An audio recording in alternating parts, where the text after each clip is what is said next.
was like, whoa, like so that dude's correlation. like a superhero. Yeah, it was kind of like, it was pretty cool because I kind of like would search out under, tunnels and bridges and search out for the cool graffiti. And then, yeah, and then I just had a lot of friends that were really influential, that were super talented.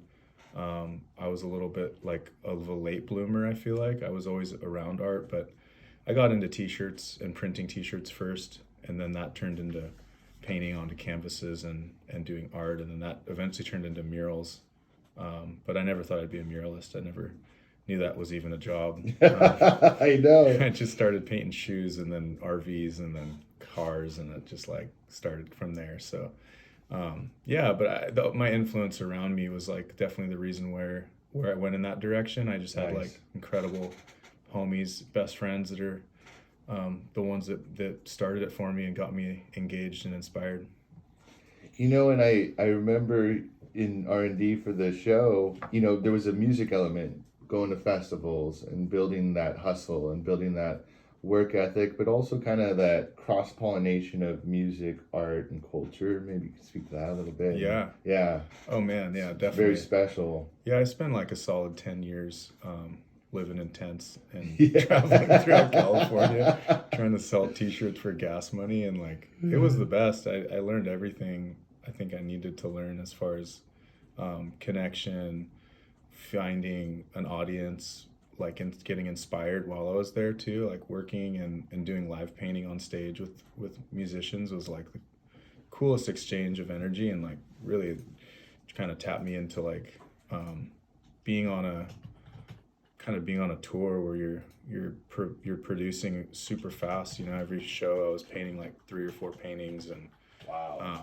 I just was like really like trying to find myself and pushing the limits of what I could do, and having a really good time at the same time. And I think that's the most important thing for people getting into art or getting into like painting. If they Yeah. are into the music and they're into the scene, I think it's a really great way to find all those connections. Because going to those festivals, I was going without a booth, and then I was lying my way into trying to get booths, and like and just being like, like basically kind of setting up my own little side painting, booth that was not legit. And Yeah, a little the renegade. exactly. Yeah. The production were like, whoa, what's this guy doing? You're out of here. And then years later, those festivals or the productions hiring us to come and do bigger projects and Wow. be a part of their world. So it's been really cool. I've got some really nice partnerships that I've created with festivals for a long time. I only do like a couple of these this time in my life now, maybe 2 or 3 a summer, if that. Nice. And I'm trying to do less and less just because it's a lot. It's a lot. No, I think. But I love the music. I love I'd rather go as a spectator. I'd rather Yeah. like not vend and try to sell my art as much. I'd rather just enjoy myself. Yeah, to be present and bear witness to the actual festival. I get it, man. It's a lot, especially like as we evolve in our journeys too. It's like you got to be more mindful of your energy. Yeah. And of the chi. Yeah. I It's used to exhaust- be able it's to exhausting. do so much more, and now I'm just like one day, and I'm like, Done. So. my voice is gone, and Oh, my I feet get hurt it. from standing in the same place for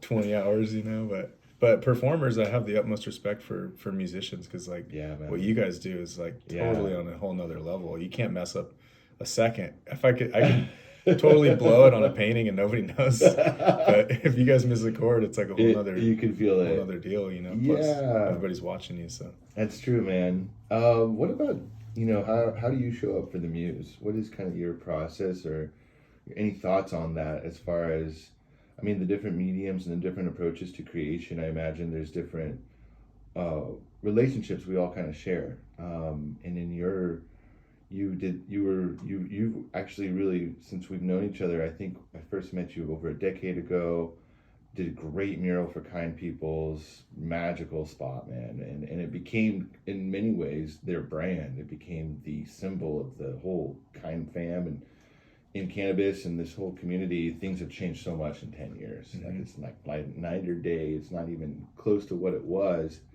That said, you've also, the last time we connected, like officially, was on the art commission in Seawall, Santa Cruz. Was such a special endeavor that you did, and I got to hear a little bit about that backstory.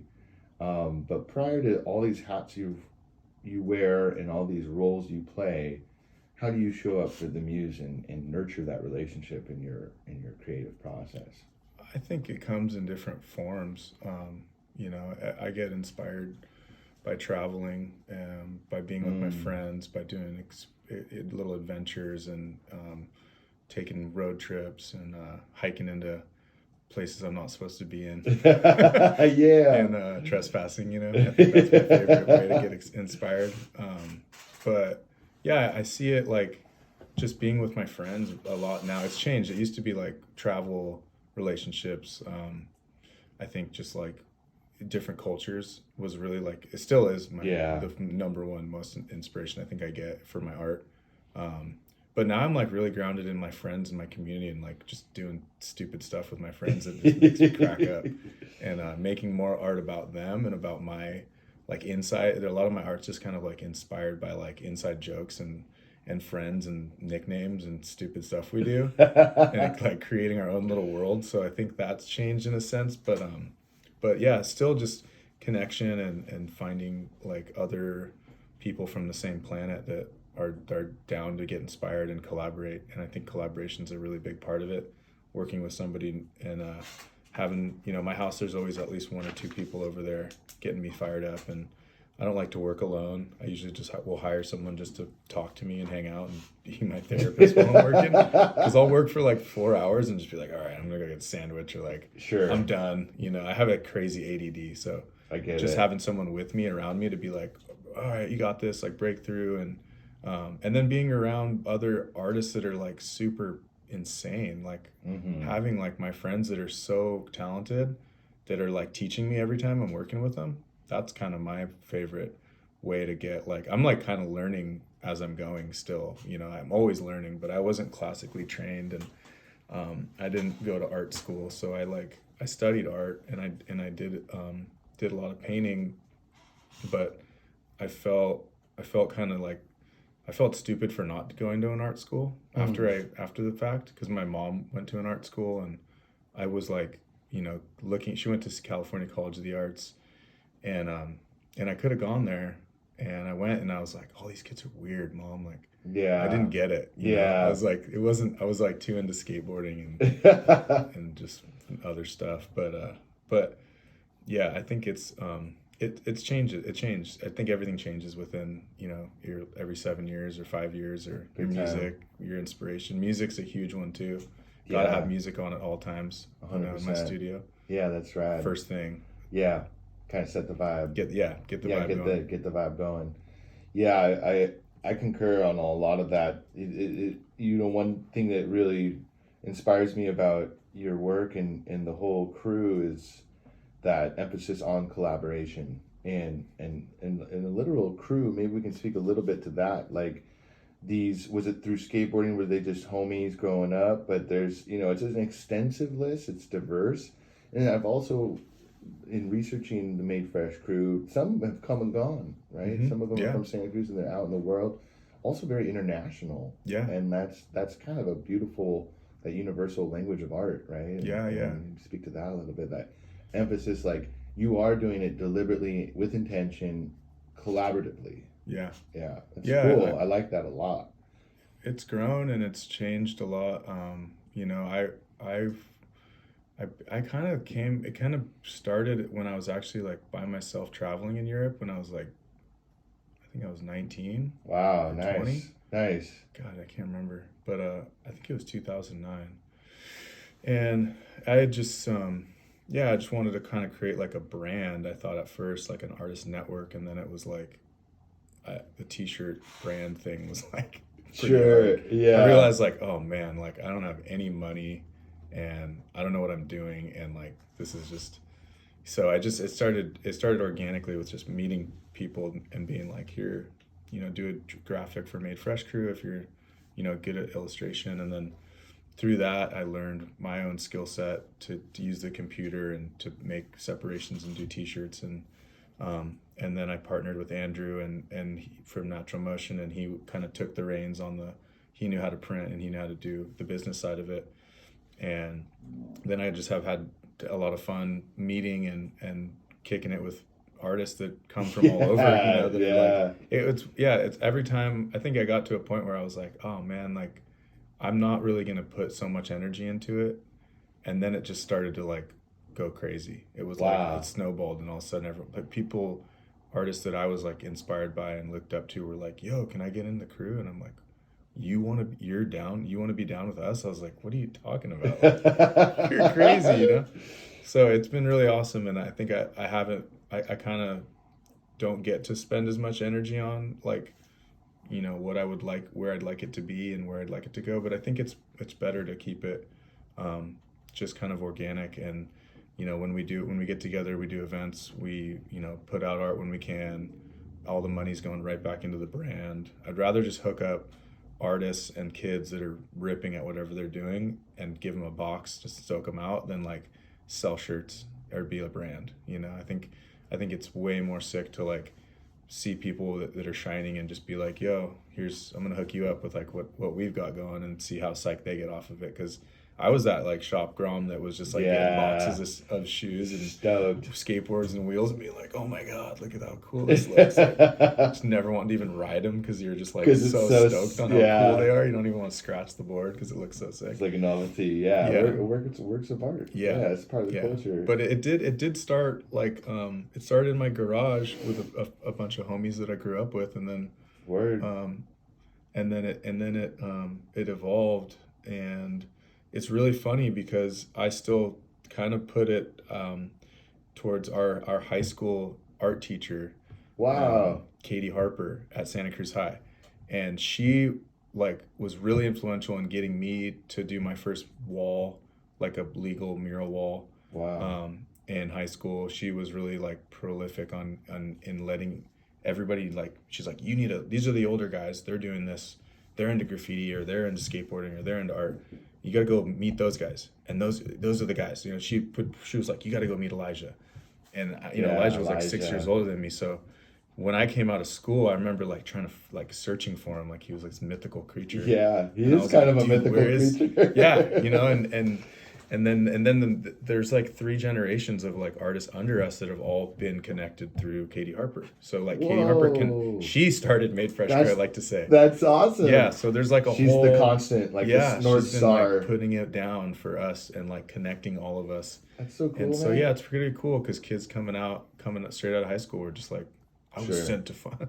Katie Harper sent me to find you. And the deal because she sent you out. Back in your day. And she had like she hand selected the sickest ones that were like just as twisted as us and needed the help. And could see it. So that's amazing. That was kind of the big. I really give her a big ups on that one. That's beautiful, man. Yeah. Well, big ups to the teachers. They really do water the gardens of the future. Of our youth.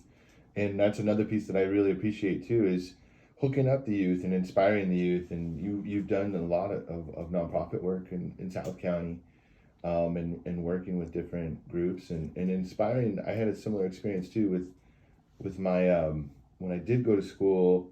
I did a capstone with Growing Up Wild, which is outdoor education in Watsonville, and like inspiring kids to kind of rise up. And channel energy towards things that are, constructive and healthy, right? Because you can get caught up in whatever goes down in wherever. It doesn't have to be Watsonville or Salinas. It could be anywhere in the Bay or anywhere in the world. But maybe speak to that, and it's just another reminder of like, our teachers really, they do there's a lot of unforeseen and untold credit they deserve. Definitely, stewarding people. Yeah. I mean, and it's such a hard job, It's such a hard job. It takes so much energy. Totally. I did my time. I still do some teaching. Yeah. I'll do some stuff, but I really have like the utmost respect for teachers that are willing to, get just attacked all day, nonstop, constantly. Like they're just going to battle every day, and then they come back and they're like, no one is giving him a thank you or like, hey, thanks for, maybe like 10 years later, some kid's going to come and be like, hey, but I really valued my relationships with my teachers that I had, and they definitely changed my life forever. So I think eventually I would like to go back to doing that in teaching in some form. I don't know what it's going to look like or what it's going to be, but yeah, it's really important to have art, like teachers that look at students, where like kids like me that had like ADH, DDDH, DD, whatever. And they were like, this kid's totally, I got kicked out of preschool. Off the walls, yeah. I bit 26 kids in preschool. I got kicked out of my preschool. So like I was like troubled. It was coming in, Yeah. And they were like, oh no, he's just gonna be an artist, or he's on some spectrum, like he's gonna, but seeing that, and then learning like, oh, like the D students are like the entrepreneurs that own the companies. Yeah. And True. the A students are like working for them. Yeah, wild. Like, and like full circle. I'm like, well, like the way the world works as you get older, you're like, huh, and everybody was an artist when we were kids. And then you quit doing art because you grew up. Yeah. Like, what's that about? Why are we stopping? That's like the basis of what we only knew how to do. It's like, the natural state of being in many regards. Yeah. And same with this cannabis community, cannabis conversation. I've always said, like, the only way you lose is when you quit. Yeah. And there's so many people quitting because it's hard. It is. Life of an artist is hard. Life of a musician is hard. Life of a creator or a teacher or a parent. Yep. It's never, but you can't. You gotta. This is what you're here for. Yeah. It's kind of like you gotta. Many are called. Maybe not all answer the call, or they get a day job, and it's soul crushing sometimes to see that, because bearing witness to little kids right now. We've got 2 little ones right now, and it's just beautiful. Thank you. Just to see her in the sand and to see her with her brother. Even her brother, he's only 4 months old, but just to see that like raw, divine creativity, even just how they behave and play, but you put her on a beach and she's making sculptures and drawing with the sticks and playing, in her imaginative world, and you're like, that's like, how do we, and you're getting all the inspiration off of them, like 100%. They're like, Dad, let's do this. Absolutely. Everything's princess, everything's every open space is a stage for her. We're singing, we're constantly in a state of creativity, and it's kind of like, to your point, everyone's an artist first thing. It's just the world that changes you. Yep, definitely. There's an artist that I follow named Vizzy from the MSK crew, and he does a really incredible murals, and he uses his daughter's like illustrations, like their crayon art, like he just takes collections of their art and like blows them up and does these massive buildings with like these crazy like abstract murals that you would just be like, what is that? How did he even do that? And it's all his like daughter's like work. You fired me up. Yeah, we have an easel in our kitchen, and we're trying to like keep her busy while we cook and do things, right? And some of the coolest, like, and sitting with her and watching her, she's like, oh, this is a whale, and then there's a princess, and it's like very obviously abstract. She's 3 years old, but then the other day, Lexi and I started outlining these blobs and these color, smatterings on this easel, and it was like a beautiful collaboration. I'm like, I could see there's that divine inspiration in the child experience. Yeah, well, it's like it's all connected at that point. Like it's like this. They're not even. Like they don't realize that. Voice. Yeah. It's like, this is just, I'm just doing. Of course we're gonna. That's a princess in the sky. Of course I'm riding a whale right now. Totally. Like, what are you talking about? Why would you not? Exactly. Which I think is really important for us to break out of the norm. Our chaotic work lifestyle of raising a family and having, being a successful human in the system and the most expensive place in the world to live. And like coming back home to go back to work, to be like, how am I redefining what's important too? Totally. Yeah, that's something I've been thinking a lot about. It's like, my job is, never thought that parenthood and fatherhood, it's like, this is probably the most important thing I'll ever do in my life, right? And to keep their to just show up. And I think that's a lot of everything. Like, it gives you new perspective for your parents, and the creative process. It's just like, hey, you just gotta continue to show up. Yep. And be the best version of yourself, for whether it be the muse, or for your kids, or for your band, or for your wife, right, or your partner, for your husband, or whoever. And that in this time is a challenge, is a feat. Yeah. To be present and show up, Yeah. you know, day to day, hour to hour, minute to minute, breath to breath. It's good though. Yeah. And one thing that I love about your style and your art and the whole Made Fresh crew, like, ethos, is the connection to nature. A lot of you mentioned whales, and you know, with seawalls, it was like powerful imagery tied to the terroir of the Monterey Bay, and this wonderful world we live in. One of the most expensive places, but such a blessed, you know, sanctuary. Maybe speak a little bit to that too, because I imagine in your travels and your connection to the Hawaiian Islands, you know, you're deeply connected to the ocean. We are an ocean planet, and this like emphasis on, because the way your art feels too, when I experience it, it's something I really want to expose my kids to. It's something, there's that beautiful mural on Mission Street by Bayview, right? And then there's all the Seawalls project we'll get to. It's very, very, it's changed a lot of the aesthetic of Santa Cruz, city of Santa Cruz. And so maybe speak a little bit to your connection to nature and how that influences your art. Yeah, I think, you know, I guess I never was good at like painting people. I'm like a terrible painter. Like when you look at like my technical skills, so like portraits were like pretty near impossible for me to do. I've done like a few of them because I've had to, but I just struggled with painting with humans, and I kind of feel like there's already so many humans on the planet. Totally. I see them every day. I don't really want to draw them. But yeah, just animals. Since I was a kid, I think I thought I wanted to be like a veterinarian. When I was little, I had all the like horse toys and, you know, alligators and dinosaurs. Yeah, and everything. The different themes. And still to this day, like I'm like a total like collector of just everything. You know, inanimate objects, like nonsense, junk, you name it. Like I'm full hoarder. And so I have like these monkeys I've collected from See No Evil, Hear No Evil around the world. That's right. And I've always been obsessed with like that like imagery from my dad growing up as a kid. He would travel to go on surf trips and bring back these little, you know, figurines. And so I kind of started connecting the dots once I got old enough. Like, oh, whoa, this is like from Thailand, and this is a Balinese mask, and oh, this is an African statue, and whoa, like I should probably go see those places. Like, this is crazy, you know.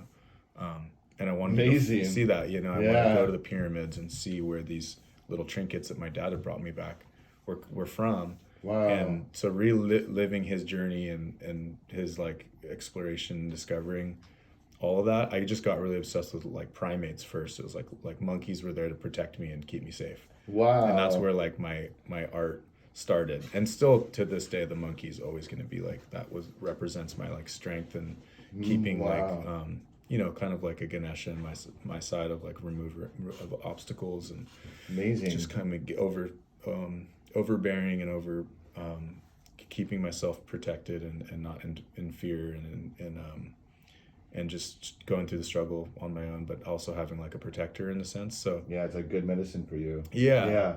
And then African animals have been like always like the coolest thing to draw. So cool. You know, an elephant, all the like creases and like bone structure of an elephant, or even like a giraffe or gorilla face. It's just like so fun to paint and draw. It's so easy to like break it apart and do all these different abstract forms of it. That's right. So I just kind of got obsessed with like doing big, you know, animal faces at first, because I kind of wasn't really like, hadn't studied enough art to be able to do a whole body of an animal. And then once I started to like venture out and do more of that, it started happening a lot, you know. Now it's like what people search for, but I at one point I was like, I don't want to do another turtle or a mermaid or a surfer.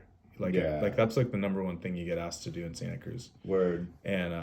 and I kind of wanted like I was trying to get, I still am trying to break up that balance of like, why don't you let like artists just do what they want to do, Yeah. and completely give them freedom.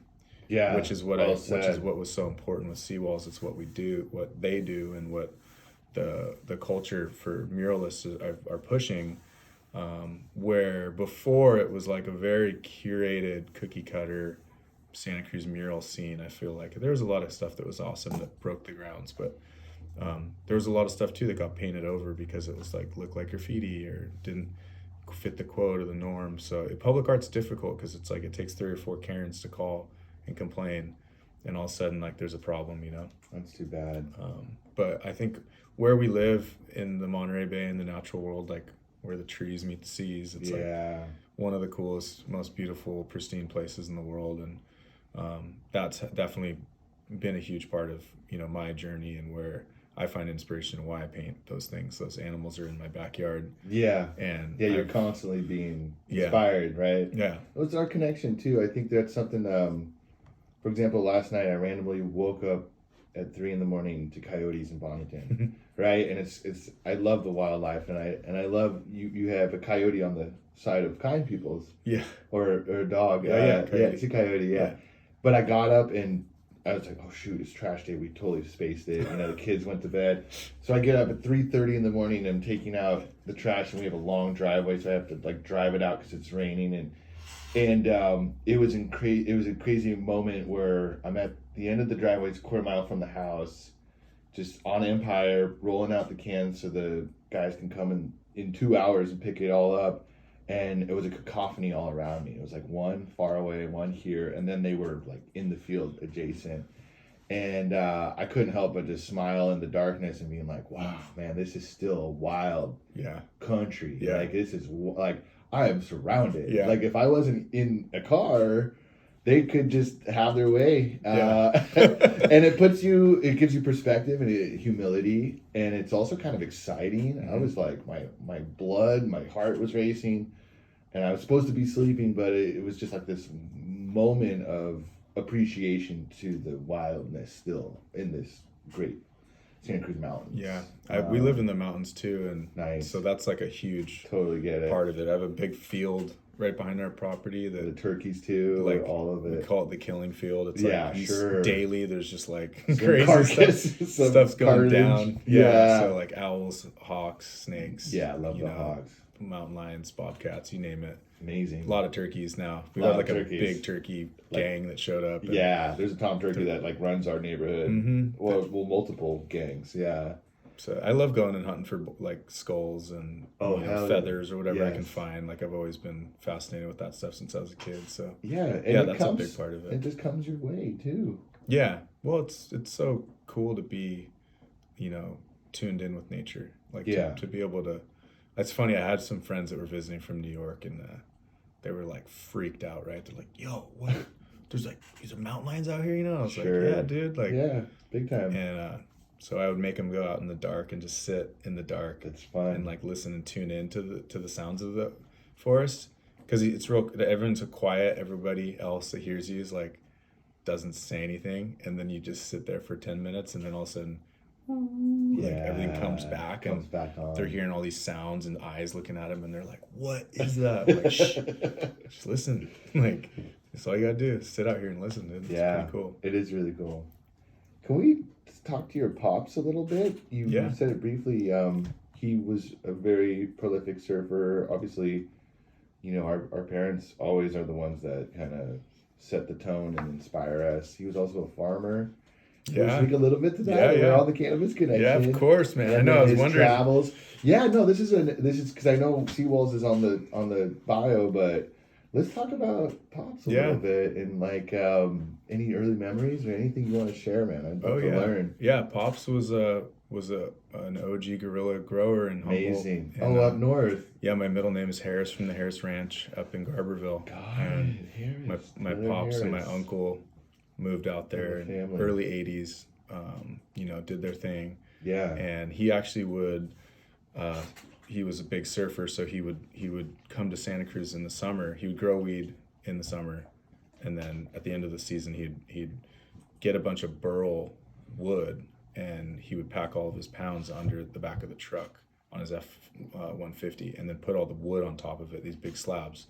So if it got pulled over, they couldn't even lift the wood up. Wow. Then he would surf in the winter, sell the weed, and then he would make these burl clocks down here and bring the burl clocks back up north and sell these burl clocks in Garberville. So cool. There's still one of them that my uncle's. He's like a woodworker. Yeah, he was like kind a craftsman. It's kind of just an entrepreneur, jack of all trades. He did a lot of different things, and cool. And so he, there's still actually one of them at Upper Crust Pizza on the west side. If you look up on the brick, my Uncle Joe has one of his old clocks, and it says "Clocks by Reinhold" on the back. Amazing. And so then they moved back here right before the year I was born. The year before I was born, they moved back to Santa Cruz. Moved to Santa Cruz, my mom and him, and then he bought a farm. He bought an avocado and lemon orchard up in SoCal. So he grew Meyer lemons and avocados. He had about 300 trees. Geez, serious? Yeah, he was farming. Yeah, so when I was a kid, I had to pick 500 pounds of lemons before I could go see my friends every weekend, and I was like, "Put you to work." Yeah, and then we'd sell them to Newly for like 25 cents, and he'd always be like, "Look, nobody, don't ever tell me, don't have everyone tell you that money doesn't grow on trees." He'd always, it literally does. He's like, "Look at this dirt, look at this chicken shit that's my hands." He was like such an avid farmer, so proud, and always, big connoisseur of the cannabis, and that's amazing. Caught me my first joint. He caught me with. He smelled it out, and he sent it. I still have the note. He found it. He's like, learn how to hide your weed better, and put 3 bags around it or whatever. And but then he just he's like, I can't smoke with you, but you're gonna go to your Uncle Stevie's house in San Francisco. And so my Uncle Stevie was growing the GDP indoor, and amazing, big time, cowboy. And so they put me on into that world, and then I'd always been around it, and my family lineage, and then started all my friends growing up, everybody had their backyard spots, and we were all just getting in trouble trying to move plants around from one parent's property to the next before they found out. Before parents were tenants and landlords. That's all. Exactly. We've been through that gamut. Yeah, so it was cool. Cannabis has always been a big part. I actually stopped smoking about 7 or 8 years ago, but I know I'll probably get back to it one day. It took me 20 years to realize I was not a very productive stoner, oh wow, I'm actually I don't really do anything. I just want to sit here and watch TV and eat snacks or whatever.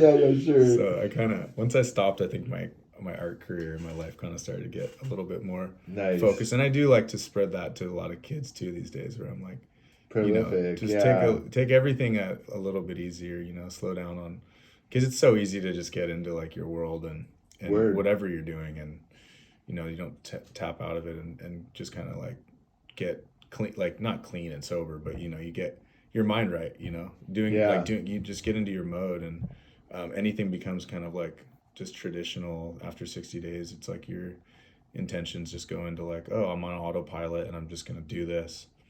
And I think it's really important when stuff happens in your life and these big speed bumps and stuff, you're I was so programmed to just go to my norms. Word. And I think feeling and having a sense of life hitting you is really important too, to get through a lot of stuff, because I think I was just super numb for a long time. I was using it to numb my emotions and my depression and anxiety and all the things, and which it is amazing for. It's a cure. It's a curing, a lot of people medicinal plant. benefit from it. It's the best. But, but I think I really love what you're saying. And holding space to get your mind right, and sometimes abstaining, having these holidays, herbal holiday, or holidays from the phone, for sure. There's so many things that we can get caught up in.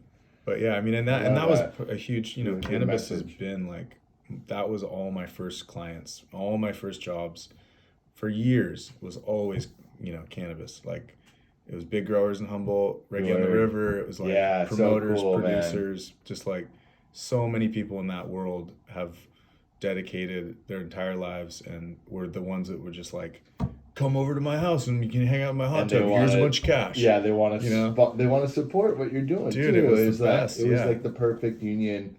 Yeah, touring we had a Seattle, San Diego circuit. And it was always the growers.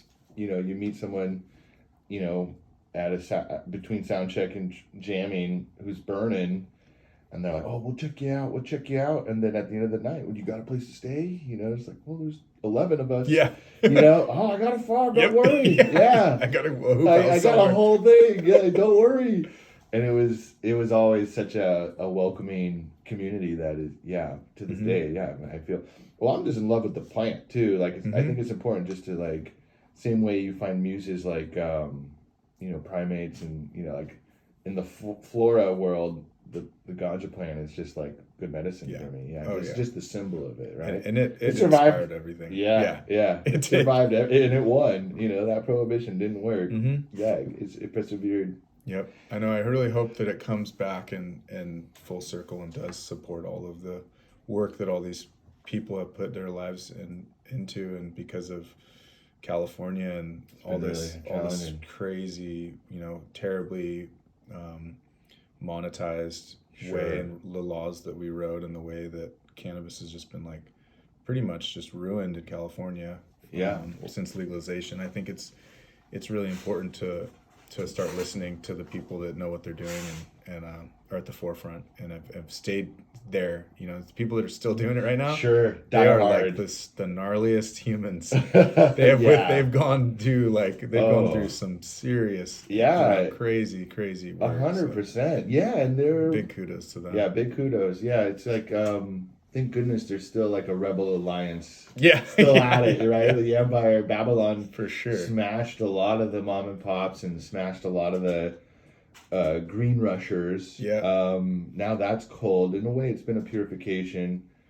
This too shall pass. You know, I have hope and I have faith, and I hope, you know, same with like music and art too. It's like when cannabis got really hard, music saved me in a lot of ways, you know, and so you just kind of stick with things. Yep.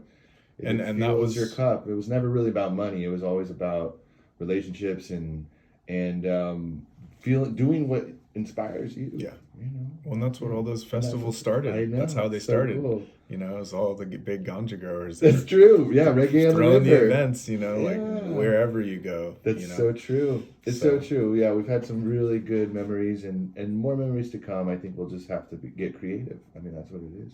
Creative and collaborative. I think there's a lot of power in working with your homies. I think Made Fresh Crew is actually a really great example of that ethos, cooperation and coming full circle. One thing that you said that inspired me too is like Santa Cruz as a community should support artists, should hold space. There is the tannery. There's still more opportunity. That was one thing I experienced with serving on the art commission. I only did a 2-year term, but I feel like there's financial resources, there's intention. Build it and they will come. We haven't really figured out what to build or what it is.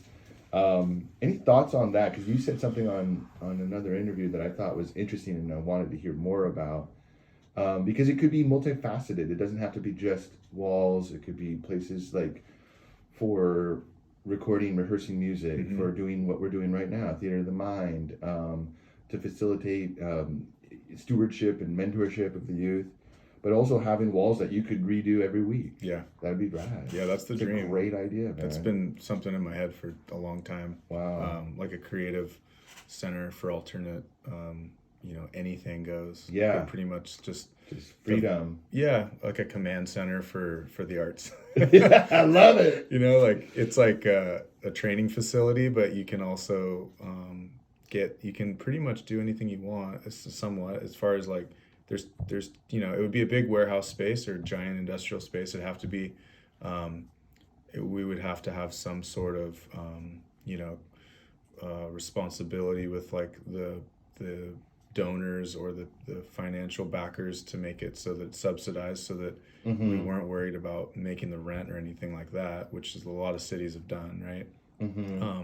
And you have teachers, you have artists, you have musicians, you have creative spaces, skate park, you have I love that. Built, you know, all the different assets and facets of what people do for their real-time jobs too. Like if you're going to learn you know, like what my friend Emmanuel Guzman started was like a skateboarding class, but you're learning all the production side of skateboarding as well. How to make a skateboard, how to be a graphic designer, Amazing. all the things that go into being A part of a that part of community. that. Yeah. Um, Amazing. so same thing with art, like tattoos, graphic design, ceramics, glass blowing. You know, Sweet. all these studios that are like falling apart, and there isn't funding for it in schools. It's like the first thing that gets cut is the arts Yeah. program. Always. You know what I mean? Yeah. And I want to see that like being like the first thing, like the last thing that Like- gets like cut, flip but it the first over, thing, the yeah. first thing that's like the most important part of the puzzle, right? Amen.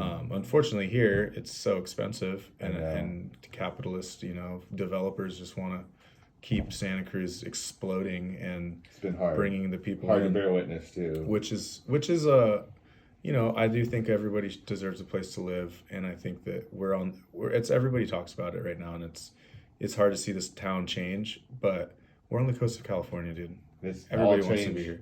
Yeah. You know, everybody in the world wants to be here, and we're in a pretty cool place, and we have like we've been really Amen. lucky that cultural commission and arts council and all these awesome entities that are part of community that keep community together and give artists opportunities, super awesome. And Yeah.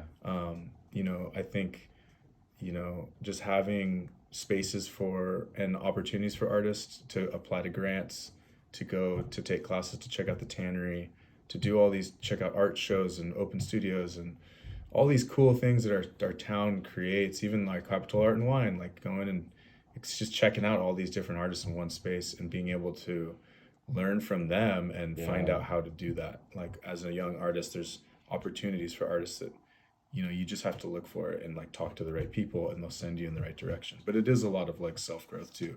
That's You know, right. no one's gonna like, dude, here's the codes. yeah. You want to cheat? Like, Yeah. Get to level 10, you know? You got to word. put your time and energy into it, of course. Yeah. But yeah, that is the dream. You know, one day I think we will have, you know, the combat center of I alternate love learning. it. The HQ command center. Yeah, I think that's important. sharpen the sword. That's right. Well, and you've been Trey Packard.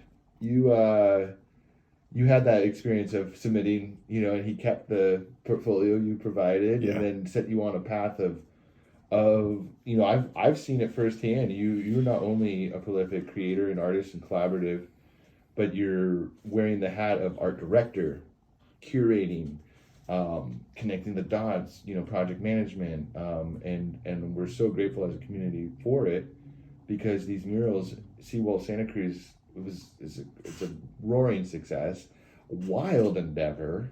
For those that aren't familiar, for many probably just saw the murals and were like, "Oh, that's cool." Didn't realize this was multi-year, with the pandemic, with the fires, with the delays. Is this even going to happen? And to persevere and to go to Boston and go through the rite of passage of being a part of it and then bringing it home. I'd love to just kind of speak to that. Yeah, that Super was cool, man. And to this day, with my kids, I'm like, "Oh, I know this guy." Yeah. I know. And it's like, and the beautiful thing too is you're sharing space, you're sharing a piece of Santa Cruz with all of these heavyweights from all over. Mhm. And but there's a full gamut. There's up and coming people too, and you know, for people listening, I encourage you to check out all of these beautiful art installations on walls all throughout the city of Santa Cruz. Yeah, that was, you know, Trey Packard definitely changed my life forever. Cool. He's one of the most incredible, It's so cool, coolest man. dudes you can imagine. He's just like a super force for creatives, and you know, every big name muralist artist on the planet is like linked in with Trey and Akira and is doing art for them and creating Wow. projects with them.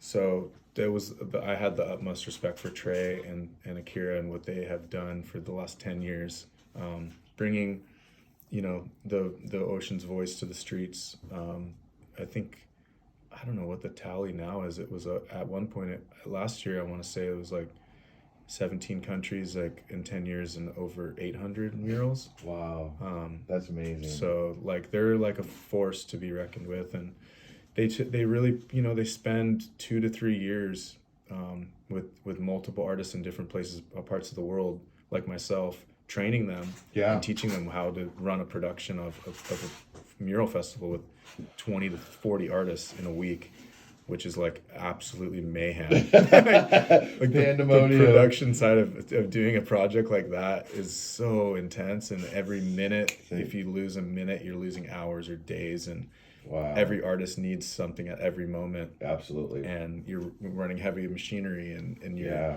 there's dangerous, artists are risking their lives. They're up on boom lifts, 200 feet, wow, 150 feet in the air, suspended, and you got to know what you're doing, and things can go wrong, and it can get really dicey. So when you've got 20 lifts going at once, wow, and artists, are putting all their love and energy into a wall, painting a mural festival, there's so many sides of it that people don't understand, like that you're basically sitting up against a wall in full sunlight for 12 hours a day, hard, getting your ass beat, and you're like, the wind is chapping you, the sun is killing you. Yeah. You can't, you're peeing in buckets because you don't want to lose any time and go down. Oh, you're my like, gosh. totally like, by like day 3, you hate the world, and you're trying to finish this beast of a wall by yourself in time so that they can get the photos at the right minute and the video, and like all these things go into play. So like you have 20 artists going through the same thing. Wow. Where they're like, they could be the best in the world.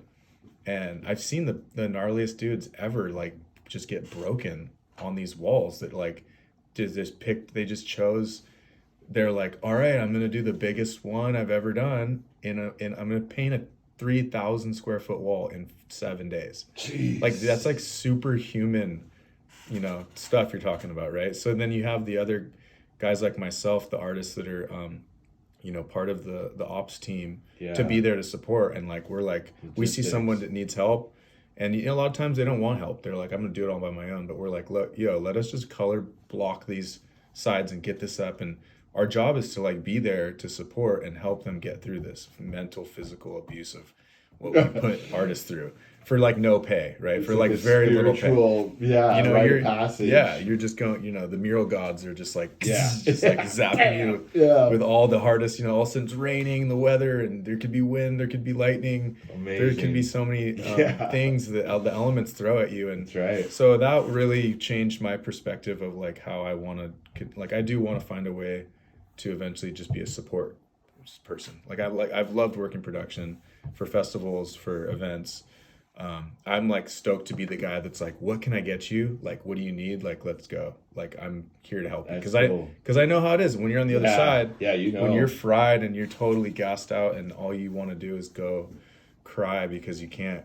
You've completely just done it. You put it all out there, and there's still 2,000. Feet to go. Yeah, so we got being on the other side of it with like where the art directors are, their jobs, and then where the ops guys are, the operations team. Like those dudes are like, my brother Kai, like one of my best homies and teachers from the Big Island. He's like just such a savage. Like I worked with that dude, and he taught me like the ropes and being on production where it's 16-hour days for 3 weeks straight, and like then you get your mural at the end of the day, at the end of the mural festival, and you got to go paint like a 5-story building in 2 days, and they're like, go, take all the paint that's left over and knock this out and create a project for it, So like being on, once you get like going into that training camp, you kind of come out and you're just a changed human forever. Like I'm like, everything can suck, and I'm still like, well, it's good. It's not that bad. Yeah, like, I've had a lot. You just take it in the balls and it's fine. You get used to it. It's like you build those calluses in a way, right? And I think that's really important too, is like getting over like these humps in the road and these like things that you get forked with or pronged with, and you're just like, oh, like a lot of people are like, especially artists, they're just like, I'm never gonna do that again. Like, I'm not gonna do that because I don't have to.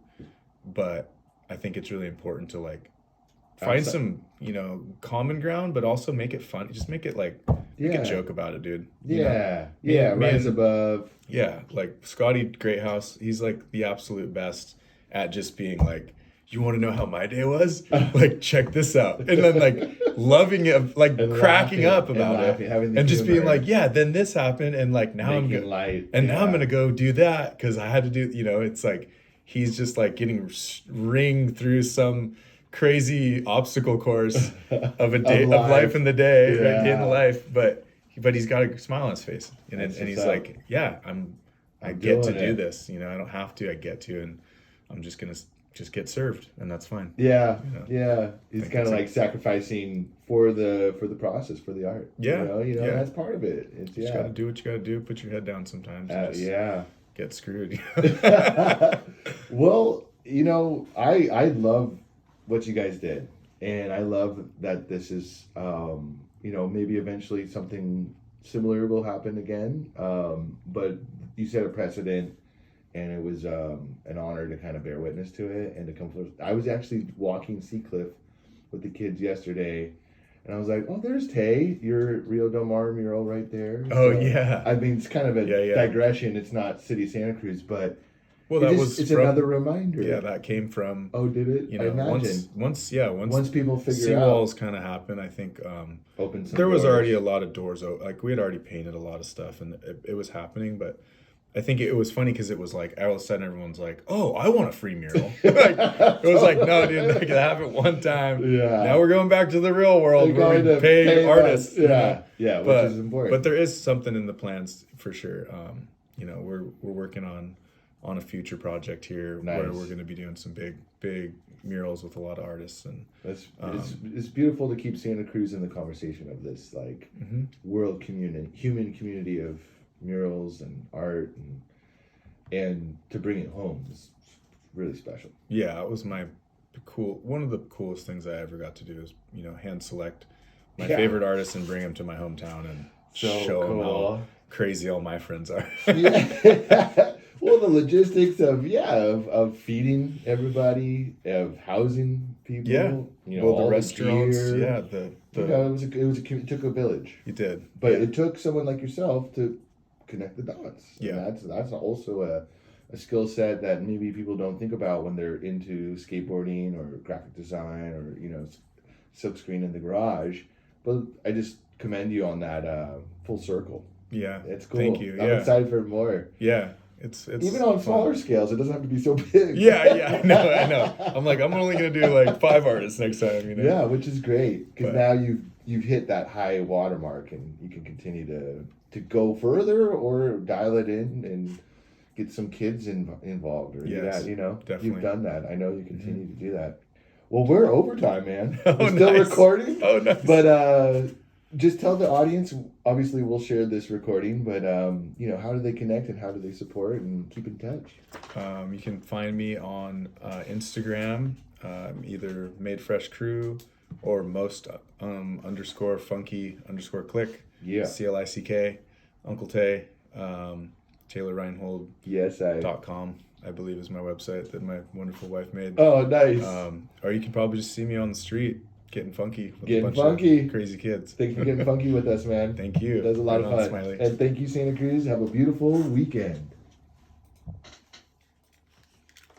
Perfect. Nice, dude. Thanks. That was righteous, man. That was so fun. Yeah. Yeah, man. Dude, you're the best. Yeah, that was awesome.